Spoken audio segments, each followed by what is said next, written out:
I don't know why I'm out of breath. Hey guys, it's Sarah, and today I'm bringing to you the worst books that I read in 2020. I'd have to say that 2020 was not my best reading year. I think I only read about 38-ish books, I can't remember the exact number, and I didn't love a lot of those. There were quite a few books that were contenders for this list. A lot of things just kind of fell flat for me. I rated a lot of things 3 stars.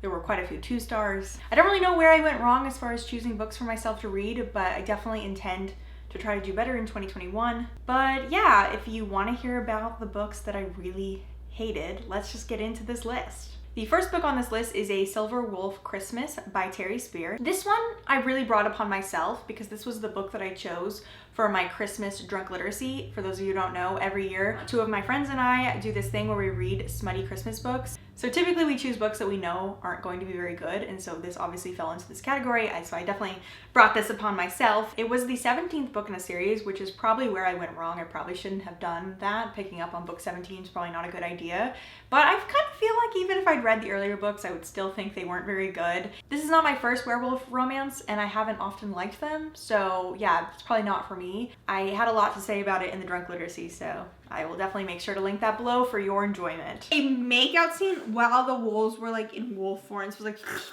like through their like razor teeth. The next book on my list is In 5 Years by Rebecca Serle. This was one of the books listed on the Goodreads Choice Awards for the romance category. I actually had the intention of reading all of them. I think I read probably about like 4 out of 10. And so I was going to read all of them and then like vlog it and talk about it, but I ended up just never making footage for that. So I apologize for that. I think I'm going to plan ahead and try to be better about doing that this year. I don't really know why it was categorized as romance because there's not that much romance in it. I don't know how much I'm allowed to say about it without it being spoilery.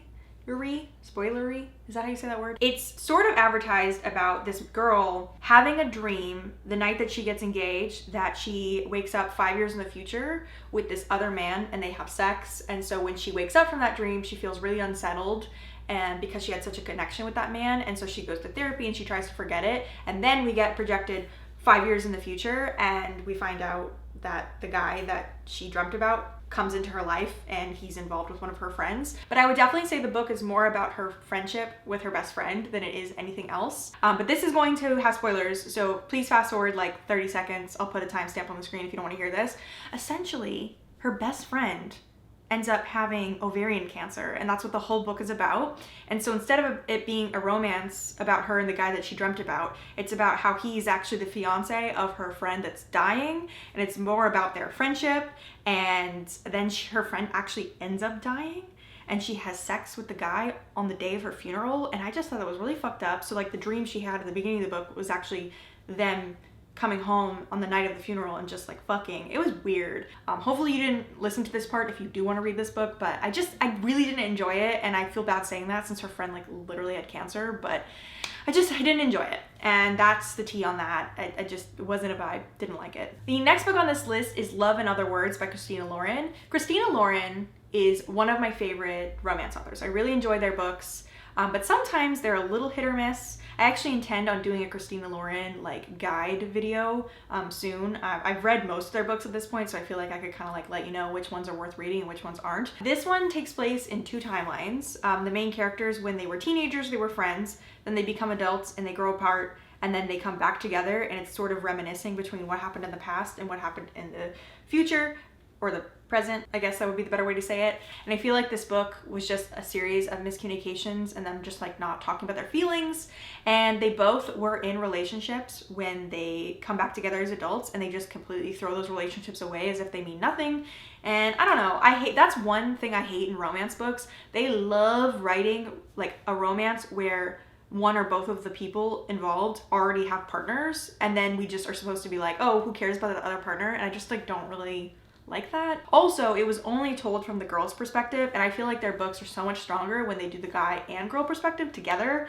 And I didn't particularly like the girl either. Even when I found out at the end like why she was the way she was, it just kind of was like, not my cup of tea. The next 2 books on this list are going to be a little bit controversial because there's a lot of booktubers who love these books. First of these being Bunny by Mona Awad. This is a what the fuck book if there ever was one. It is about this girl who goes to a writing college for her master's, and there is a group of popular girls that like call each other Bunny, and they're in the same cohort. This is their 2nd year of the program, and they start deciding they want to be friends with her, so they start inducting her into their friend group. They reveal to her that they have like access to like magic, and it has to do with actual like literal bunnies. I only finished this book because I was really trying to understand why so many booktubers like it, and I think ultimately I came to the conclusion that I don't like weird books, and I'm sorry to say that. Maybe that makes me not cool. I want to kind of understand what's going on. I don't mind if books are somewhat whimsical, like not every little thing needs to be explained, but this was a little bit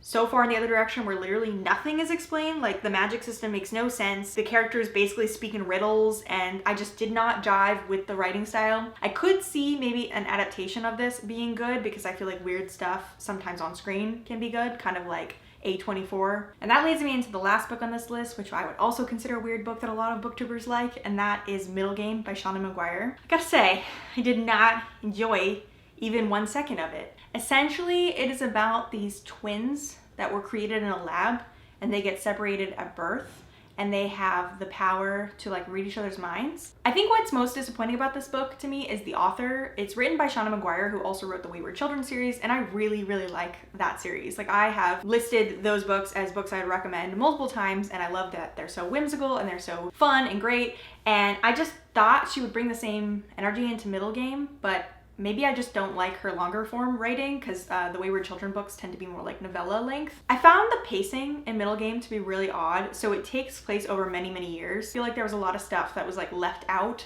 or like left up to the imagination. It's also just a really long book, and it felt like the payoff was not worth it at all. Like I felt like I spent so long reading it just to be like, I don't understand why people like this book. And it's probably one of those scenarios where so many people I know like it, so me not liking it is amplified by the feeling of it being overhyped. And maybe I just don't like weird things. Maybe that's what we're learning here in 2020. 2020 was a hard year where we all realized a lot of things, and maybe I just realized that I don't like weird books. And I don't know what that says about me, but I'm sorry. I did not like Middlegame. Other people really love it, so it's kind of up to you on whether or not you think it's interesting. That's basically it for the books that I really didn't like in 2020. Let me know down below if you've read any of these. What are your opinions? Do you agree with me? Do you disagree with me? What were your most hated books of 2020? That would be really interesting. What should I steer clear of this year since I'm trying to have a better reading year? Thank you all so much for watching. You're all beautiful. Have a nice day. Location, let's focus on communicating, cause I just need the time and place to come through. Send me your location, let's focus.